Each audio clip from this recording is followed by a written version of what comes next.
Hi everyone, welcome back to our Women in Business series. Today I'm here with Colleen Topping from Home & Co. How are you, Colleen? Good, thanks, Hannah. And Colleen's been started Home & Co about 6 years ago, is that right? Yes. Why do you love living in Wanaka? Oh, it's just an awesome place to live. It's stunning scenery, lovely people, not too big, not too small. It's fantastic, and we get good views like the one behind. It's a pretty nice place to be. So, Colleen, with renting your house out, there's a couple of things that obviously you need to consider when you're doing this. And one, I guess, would be the healthy homes legislation that's coming in. Can you just tell me a little about that, or tell my listeners a little bit about that?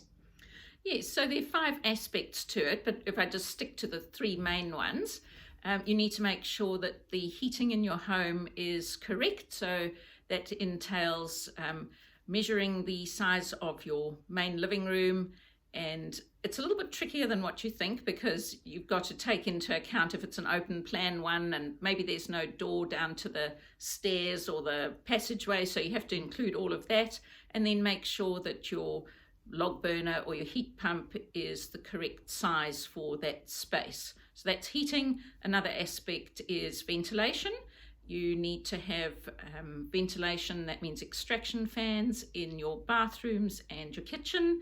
If they don't have them, maybe it's not possible to put them in, but you do need an expert to tell you that. You can't just make that statement yourself. And then the other one would be insulation. Most of our houses seem to have a good level of insulation, but you do need to make sure that the insulation is up to spec in the ceilings and under the floor. Perfect, and it's a good idea to get that sorted, especially in Wanaka, because it does get pretty cold in winter, doesn't it? Yes.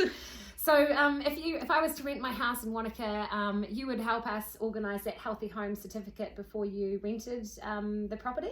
Absolutely, yes. We think that to remove liability, it's a good idea to get it independently assessed so that there's no liability for you. Fantastic, that's good.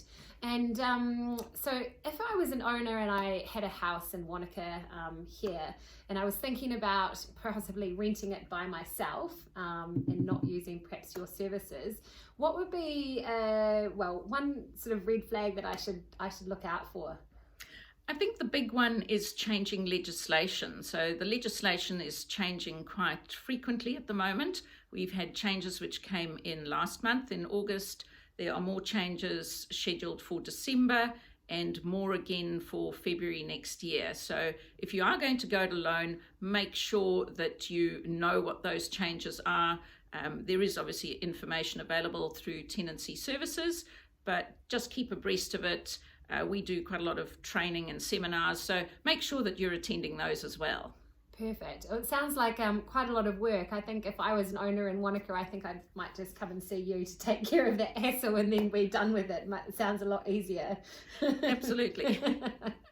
All right, well thank you. You've given us some great tips today on what to do when renting your house, and hopefully you all found that useful. But if you want Colleen's details, I'll make them available under this post for you to see. Thank you. Thanks, Hannah.